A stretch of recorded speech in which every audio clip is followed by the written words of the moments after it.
2016-yil 81 milliard AQSh dollari yalpi ichki mahsulotimiz, 2026-yil 181 milliard dollar yalpi ichki mahsulotimiz, 100 milliard farqi bilan.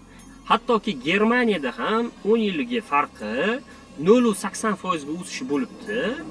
Yalpi ichki mahsulot o'sishligi bizniki bo'lsa 1.30%, 1.20% darajada o'sish bo'ldi. Bu juda ham yaxshi ko'rsatkich. Tashqi qarzlarimiz 46 milliard dollarni tashkil qilmoqda 2026-yilga nisbatan. Buni 50% investitsiya ko'rinishida, ya'ni Germaniya yoki Amerika bu yerda qandaydir zavod quradi, 10 milliard dollarni qurdimi, uni 2036-yilgacha taxminan 20 milliard foydasini olib chiqib ketadi. Undan keyin bizga qoladi o'sha zavodlar. Bitta misoli Uzdevo Asaka zavod.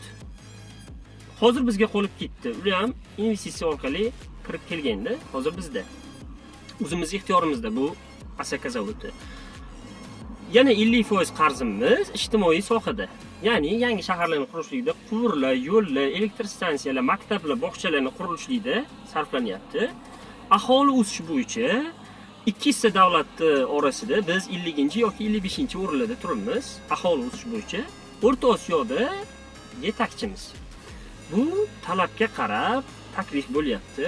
Buni kimdirlar vahimaga solib, har bitta tug'ilgan chaqaloqda bo'ynida 1200-1300 dollar qarzdorlik bilan tug'ilyapti deyishyapti.